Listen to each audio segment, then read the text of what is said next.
Thanks you all for coming. I really appreciate it. This is a fantastic turnout. As Tim mentioned, I teach courses in, my bread and butter course is organizational behavior, which is why people do the things they do at work, and it really has a leadership type of focus. And I'm also going to be teaching a change management course coming up. All MBA and executive MBA is my audience from now on. I started teaching this course in social business about 5 years ago. I'm not a marketing guy, I'm a management guy. But I jumped into social media when the recession hit because I thought this was going to be really important and I wanted to learn what this was all about. So there's no better experience, no better way to learn than the immersion experience. So I created courses in social business and personal branding. And when I teach those courses, this is one of the main diagrams, main points that I want to get across. And even when I deliver this information in public, I tell you, just burn this picture into your brain. This is kind of the image of social business.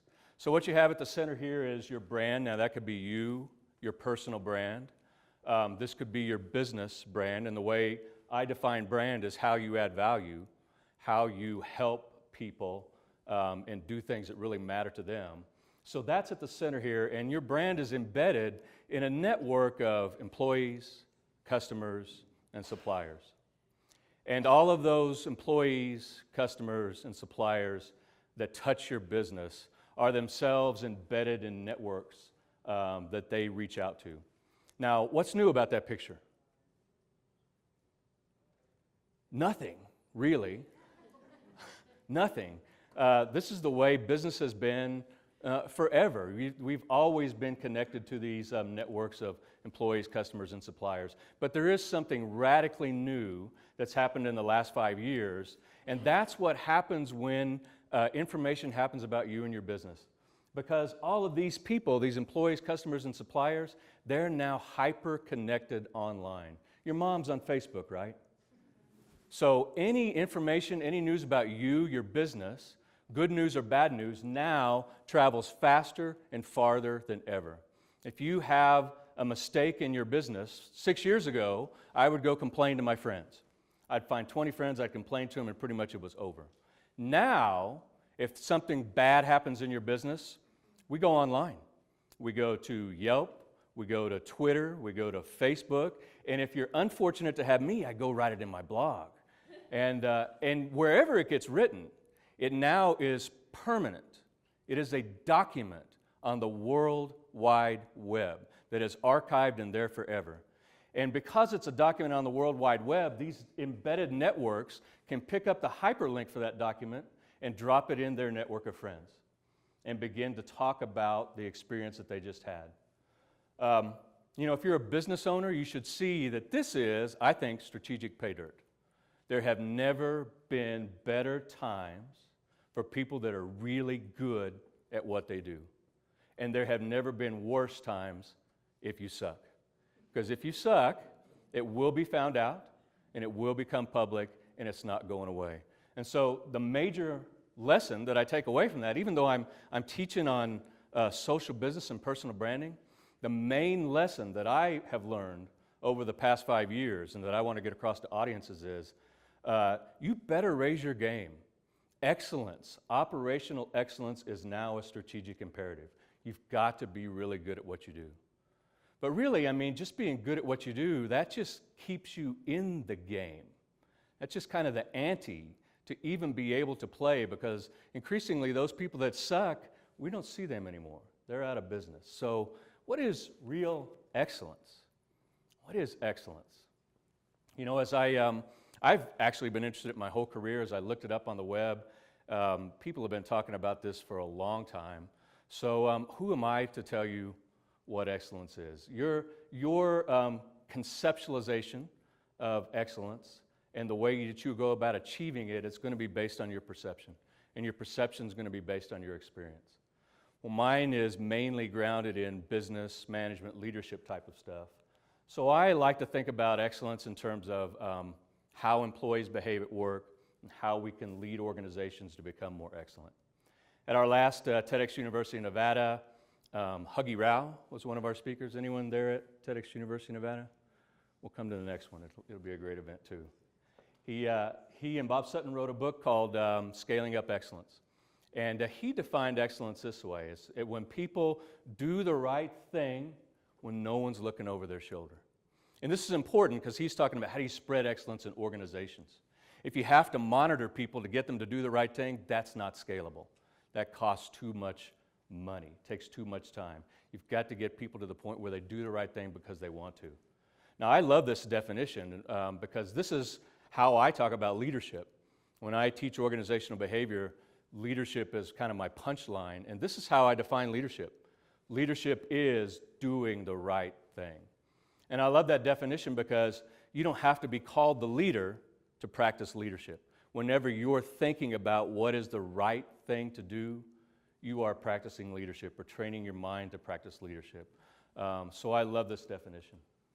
And I'll tell you that in my bread and butter course, Organizational Behavior, I show this slide on the first day of class and the last day of class. So kind of this does fit your definition of the last lecture. This is what I really want people to understand. I kind of believed this my whole life and only ran into this quote in the last 4 or 5 years. And I won't have any more slides that have this many words on them, I promise you, but I wanted you to get this. Excellence is a form of deviance. Excellence is a form of deviance. You become excellent because you do things normal people are not willing to do. You become excellent by choosing a path that's risky and painful, a path that's not appealing to others. Again, I love this because it's about doing.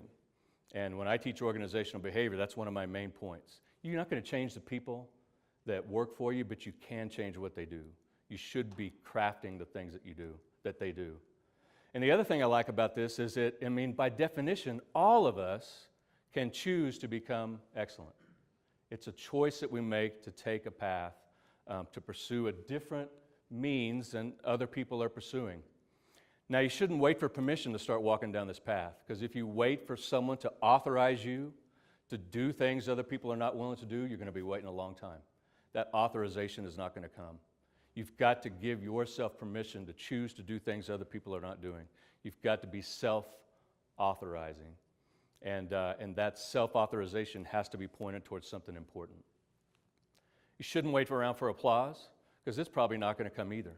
As soon as you step out and choose to do things normal people are not willing to do, most of the time they're not going to applaud you. Most of the time the feedback you're going to get is much more negative because they want you to be normal. When you step out and choose to do something different, you make all the rest of the folks feel very uncomfortable.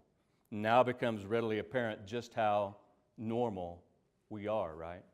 And so as soon as you choose to do this different thing, you're going to come under tremendous pressure to stop and stop making us look bad. Just come back and be normal with the rest of us. So you've got to be aware of that. There's going to be tremendous pressure. You're not going to get applause. There's going to be forces to become normal. And so the question to me is not how can we make excellent more normal, but how can we make normal more excellent? How can we make normal more excellent? So have y'all seen graphs like this? So this is what we call a bell curve. You recognize this, right? Bell-shaped curve. You know another name for this bell-shaped curve is a normal distribution, right? So this is a normal distribution. Here we're illustrating it with performance. I do believe that performance is normally distributed. I really do. If we have a way to objectively measure, count, if you will, output, performance, things of that nature, and we sample from that which we've counted, the sample will almost always approximate this normal distribution. So what are the implications of that? If performance is normally distributed, and we're interested in making normal more excellent, where's the leverage? What should we be doing? Most organizations, when they look at that, they look down at this end of the distribution. They immediately think about those low performers. And most organizations' response to this is to get rid of the low performers, right? Now, am I telling the truth? Most of our response is to get rid of these low performers. But what happens when you get rid of the low performers? They just come back, don't they? Because you don't eliminate not those people you got rid of, but you'd never eliminate this average, do you? You lop off these people down here, what happens? You get a new average, and you still got people on the other side of the average that now you're looking at, wringing your hands, saying, oh, what am I going to do about these low performers, these people on this side of the average? Well, you know, there's a reason why this is called a normal distribution, because things on both sides of the average are normal. It is expected. And all of these data points, all this performance, is primarily being driven by the underlying system. Policies, rules, procedures, equipment, all of that stuff is the number one reason why you see this distribution in the first place.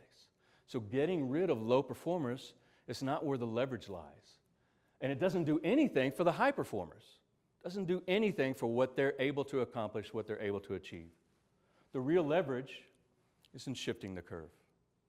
The real leverage is in changing that curve for everyone, all the performers, low, average, high performers. How do you shift the curve? How do we shift that curve? There's only really one way to shift the curve. It doesn't happen by policy, doesn't happen by rule, doesn't happen by threat. It only happens by changing the underlying system that produces that data. You have to make fundamental changes to the way you do things. You have to choose to do something different than the way you've done it in the past. If you don't choose to do something different than the way you've done it in the past, all you're going to get is the same distribution, and you just continually go after the low performers. So you've got to choose to do something fundamentally different, to shift that average. Now, as you shift this average, this is kind of the continual improvement cycle, and as you are pursuing excellence, you better become real comfortable with change, right? I mean, you not only have to be comfortable with it, you have to embrace it. And you know that what got you here today is not going to take you into the future. And that is really a perilous place to be, where you act as if what got you here today is going to take you even 5 years into the future. That is increasingly true in the times that we live in. It's just not going to work. So we must embrace change if we want to continually renew ourselves on this path of excellence. So let me tell you a little bit about change. There's a real paradox to change. Some of you may have seen this before, this S-curve of change. It's often used when we talk about how technology, product life cycles change, things of that nature. But this applies to all change, whether technologies, products, your own personal technology. It applies to everything that changes. In the beginning, things start out really slow, right? You start this new product, you start this new career, you start this new whatever, and there's a very slow stage where you're just learning what's going on. And then after a while, over a period of time, if it's a good change, you start on this rapid growth curve. So things start to really take off. Things get really good, right? And you're moving up this growth curve. And then eventually, within the current way that you're doing business, you're going to reach an asymptotic limit, a limit to growth. All systems reach that limit. There's going to be a limit to what you can achieve with your current technology, your current product, your current whatever it might be. And once you reach that limit, then you're going to move into a phase of decline. Unfortunately, for most businesses, they never see it until they're here. They never see it until they begin to decline. And if you don't see it and start reacting to it until you begin to decline, you're in big trouble, right? It's over at that point, because as you're declining, this is when you would need to start a new curve. Your competitors they're creaming you. They've probably been creaming you for a while. And so what you need to do is you need to bring on your next generation product, your next generation technology, your new capability that you have personally. You need to bring that on earlier so that it is beginning to enter its growth phase as your old technology declines. Everyone getting that? So here's the paradox of change. This is what's so very difficult about this.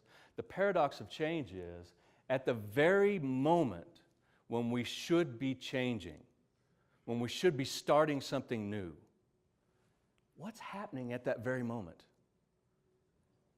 The world is telling us there's no end in sight.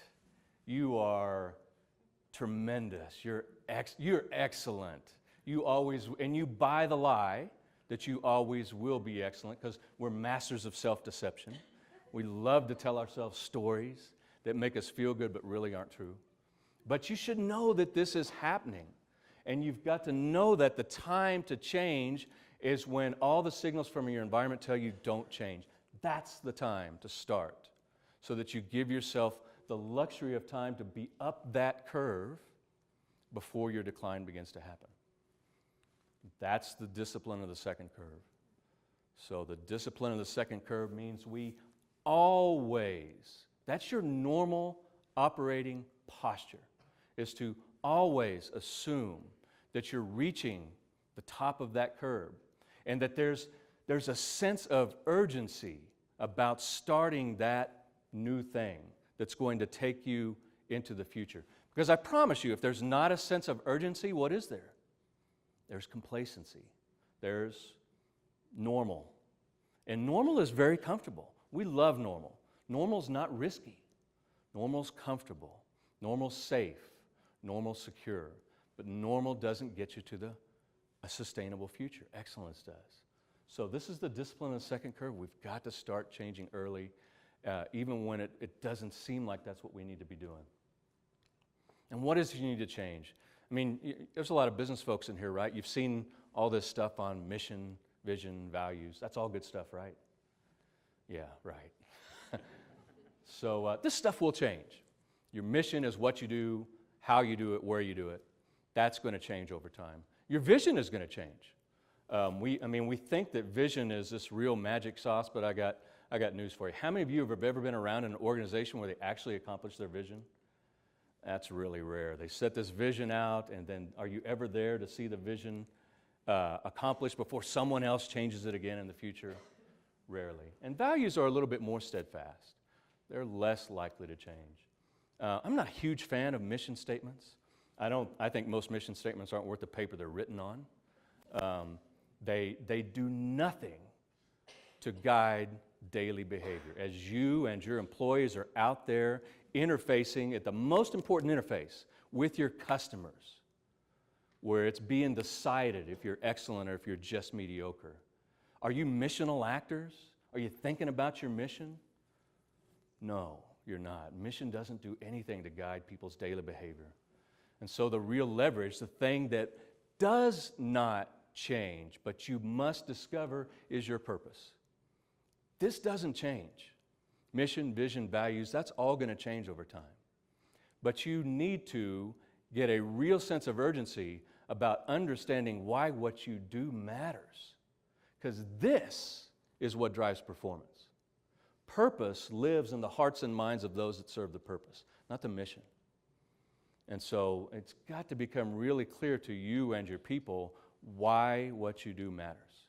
Because if the purpose isn't there and you don't give people an opportunity to be purposeful actors as they go about their daily behavior in the organization, if they can't be purposeful actors, what are they going to be by default? Selfish, self-centered, egotistical folks. And when your people are selfish, self-centered, and egotistical, that will become your reputation in the marketplace, and you will have earned it. But purposeful actors do things entirely differently, so that's got to become clear. The first and hardest look is always going to be the one in the mirror. This is the hardest look. Again, we're masters of self-deception. We tell ourselves stories, really good at telling ourselves stories that make us feel good, but just aren't true.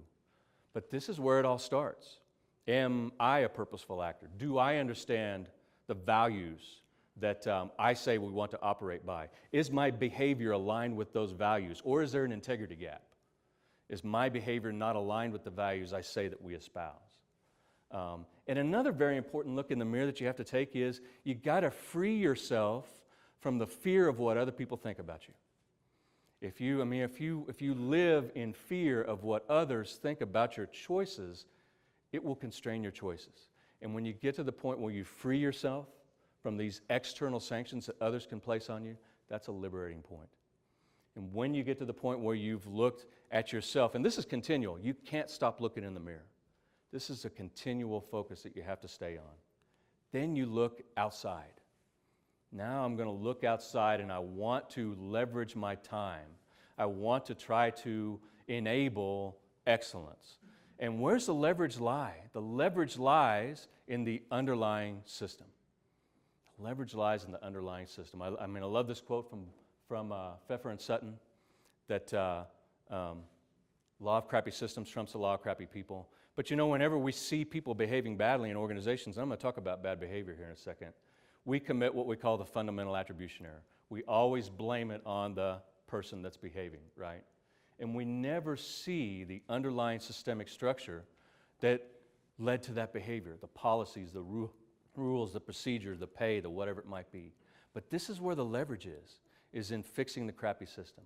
Almost always, when you see bad behavior in your workplace, I promise you, almost always when you see bad behavior at work or in yourself, it's because you've got a broken system that is either causing people to behave a certain way or allowing them to behave a certain way. And so you should first go to work on fixing those crappy systems. Fix those up before you start to work on the people. As you start to work on these crappy systems, your best source of information is going to be the folks that work for you, the people that touch your customers on a daily basis. They know more than you what your customers need, what your customers want, what it takes to exceed the expectations of your customers. And you've got to engage them in that process. You've got to ask them, how can we fix this? You've got to admit that it's broken, and you've got to invite them into the process of fixing that. But for that to happen, they have to trust you. They're not going to tell you anything if they don't trust you. And trust is one of the most important things that you have to earn as a leader. Trust is an attitude, and it represents people's willingness to be vulnerable to us. People's willingness to be vulnerable to us in situations that involve risk. Now we're back at risk. I want you to do something other people aren't doing. And when people look at us to decide whether they are going to make themselves vulnerable to us, they're evaluating us on mainly three things. Mainly three things. Now I will tell you, ultimately, we have no control over whether or not people are going to trust us. No control over whether or not they're going to trust us. We have 100% control over how worthy we are of that trust. And so we can go on a daily basis and work on making ourselves more trustworthy. Number one thing that people want to know if they're deciding whether or not we're trustworthy, whether they're going to make themselves vulnerable to us, is if we care. Do you trust people that don't care about you? No, we don't trust people that don't care about us. It's the number one thing I want to find out. If I'm going to enter into a relationship with anyone over time, I want to know, what are your intentions toward me? Do you have good intentions toward me? Are you trying to help me achieve and grow, or do you intend to just manipulate me and throw me under the bus the first chance you get? And do you think we know over time? Do you think we can tell? Yeah, we can tell. You might have a good talk. Oh, I really care. This really matters. But it will become manifest in the things that you say and the things that you do over time. I will know what you care about. Right? We know what people care about, and it matters. You got to care about the work you do. You got to care about the people you do it for, and you got to care about the people you do it with. I tell my class, there is no substitute for caring. You simply must care.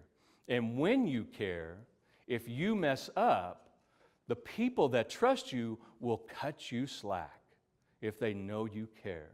But if they think you don't care and you screw up, what are they going to do? They want to throw you under the bus, and rightfully so. But I don't know how to teach people to care. I don't know how to teach people to care. This is the challenge that I have. I know I learned early in my career that it matters. And the people that I was serving knew I didn't care. They knew I just wanted to survive to another day. And when I realized that I needed to start caring about them, it changed my posture toward them. So I don't know how to teach you how to care, but you've got to get there. The second thing I tell my folks there's no substitute for, there is no substitute for performance. It is our fundamental responsibility at work. We must master the work that we've been given.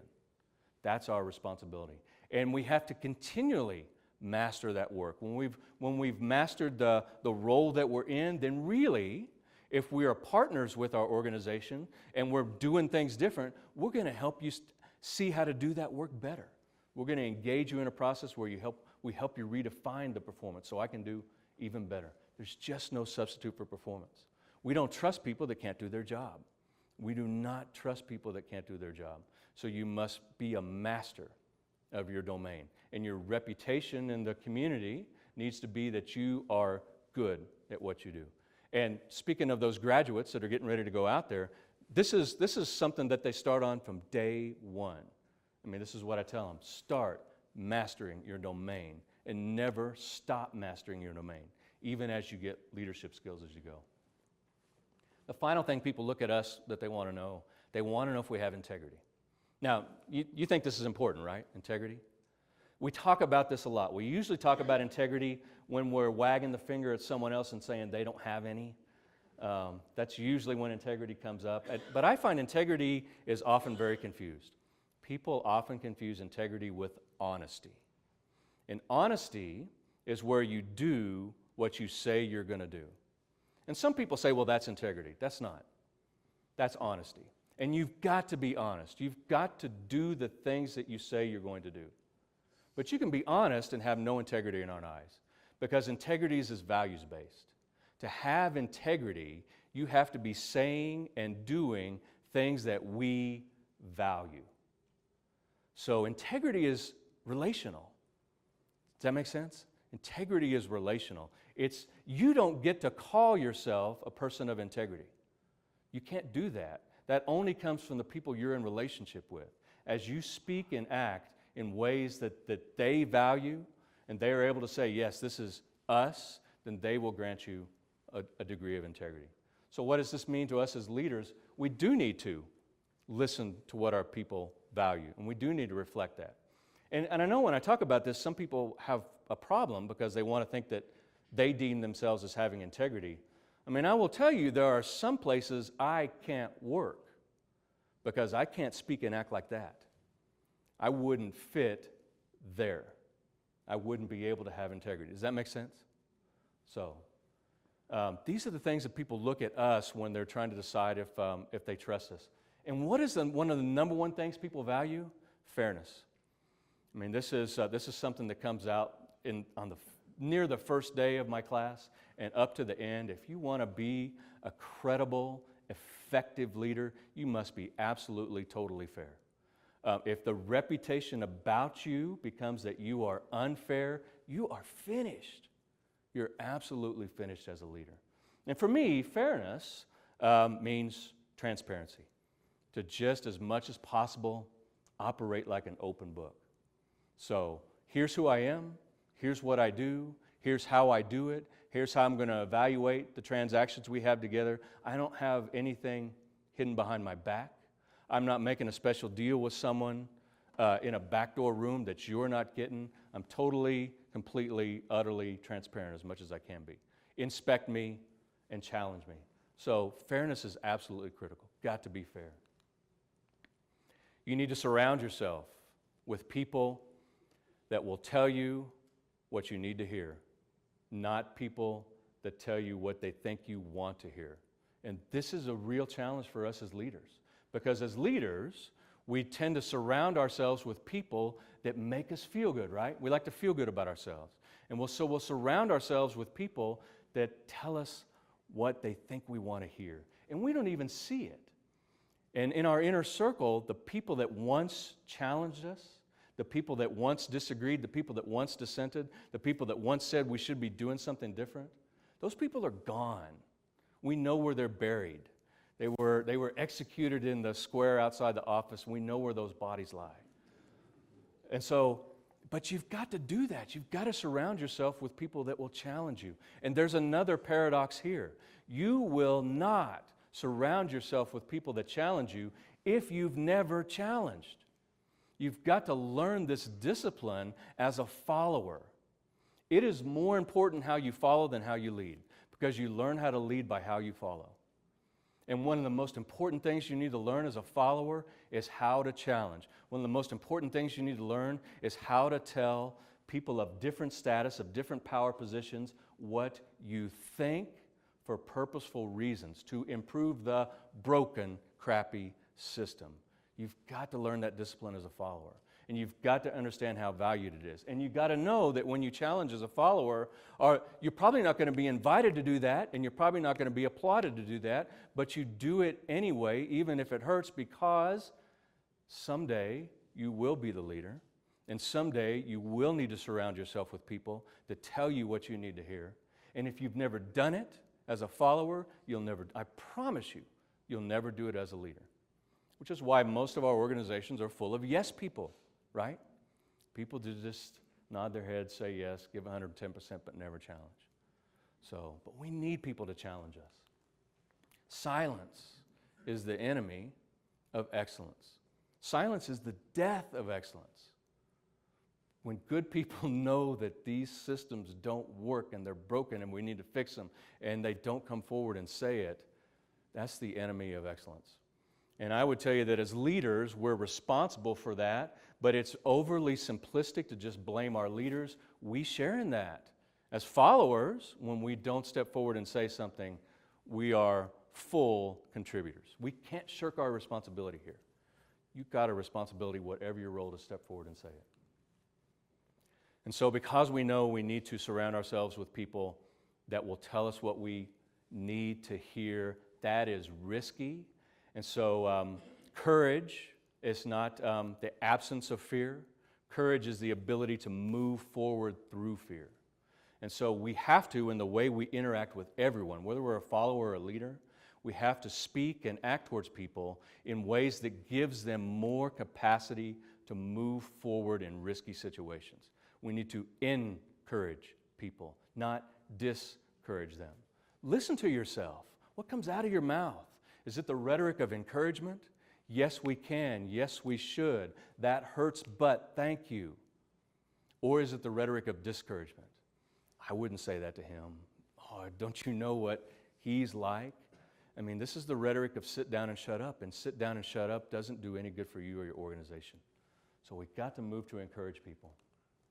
Now, I told you that we got to fix those crappy systems. I mean, I spent a whole semester explaining why behavior is driven by systems and why it's so important to understand where the leverage lies and to fix those broken systems. And as you go about fixing the broken systems, remember the only reason you got a signal that a system was broken because it was manifest in someone's behavior. Someone did something they weren't supposed to do. And that manifest behavior becomes a signal. And it's a signal of something's broken in my system. Now I go to work to fix it. And I don't treat it as you're the cause of that. And as I continue to fix my systems, it spreads to everyone, not just the behavior where it was manifest. But you know, you're going to reach a point where you've bent over backward on some folks to try to address the underlying system, and you just reach the point that they're just bad people. And I want to tell you that if you want to create a positive work environment, and I'm sure all of you have bought that Kool-Aid about how important it is to create a positive work environment, the best thing you need to do to create a positive work environment is clean up all the crap, because bad is stronger than good. And all this good stuff going on, it can be wiped out by one bad incident. I mean, it's like 5, 6, 7 times more power. The research is really clear on this. The most important thing you need to do to create positivity at work, get rid of all the bad stuff. And sometimes that's in bad people. But to get there, you can't ignore it. You've got to be really clear and explicit about what bad is around here. This is bad behavior. This is not acceptable. And when this occurs, here's what we're going to do. And when you say it, you got to do it. Because if you don't do it, you've just created a myth about yourself, a lesson about yourself, a reputation for we really don't care about bad. And so, you know, it's these really destructive characters that we have to address, and we've got to address them quickly. And if you don't, you know, because you've worked in places where people behaved badly and their behavior wasn't addressed, you know that that is a mark on the leader. When the leader knows it and doesn't do anything to address it, it stains their credibility. And so this is really difficult to do, but you've got to move quickly to address really destructive folks. Now, I mean, there's a technical term for these really destructive folks. They're called assholes. I'm serious. That's a technical term. Sutton wrote the book about it. But there's just some narcissistic, self-centered, egotistical folks that need to be shown the door. And the sooner you do it, the better. Hopefully you catch them early on. So let's end on a positive note. Another thing the research is really, really clear about. And I've started making the book that's underlying this research required reading for all my classes. And the research is really clear that if we want to succeed over the courses of our career, we have to assume a certain posture in how we form relationships with others. And there's going to be 3 types of postures you assume. You can be a taker, where you define success mainly in your terms, what you're going to get and how you're going to succeed. You can be a matcher, where you're concerned about other people's success, you're concerned about other people, and if someone needs something, you'll certainly show them how to achieve that. Or you can be a giver. And givers are people who define success as individual achievement that has a spillover effect on others, a positive effect on others. And that's really important to catch that, because remember I said there's no substitute for performance. And the most successful people in organizations never forget that. They focus intently on performance. They master their domains over time. But as they master domains over time, they look for ways to help others along the way. They reach out and they reach down, and as they're performing, they look for ways to help other people perform. And when they do that, they build strong, broad networks that they can tap into for years and years to come. They learn all kinds of stuff that takers don't learn. My battery just went dead. Can you still hear me? All right, I'll speak louder. They learn all kinds of stuff takers don't learn. And they inoculate themselves from burning out. Because when they help other people, they see the result of that help. They see other people benefit by what they've done. And when they see that, it stores up in them as a resource of good feeling that they can tap into over stressful times. I probably didn't need this. I got to turn it on, huh? It is on. Can you hear me? Okay. So, actually, selfless givers, we don't want that. We don't want people that are just out there giving and not focused on success. These types of givers are called otherish givers. And the research is really clear that these are the most successful people over time. So as you're bringing in new people to your organization, I would try to encourage them to find ways to be more otherish, to not just master the domain, but to help other people along the way, because that is ultimately what's going to get them to the pinnacle of success in their career. All right, so I would leave you with this. This is where we started again when I teach my MBA course. Very first slide on the first day of class. Excellence is a form of deviance. Got to choose to do things people are not willing to do. And in it's the very last slide on the last day of class. You got to go out there and choose to do things other people are not willing to do. Otherwise, by definition, just by definition, you will always ever be mediocre. That's the best you can be. And if you're looking around, norming yourself off of other people, copying what other people are doing, the best you'll ever be is just another copy of them. Thank you all very much.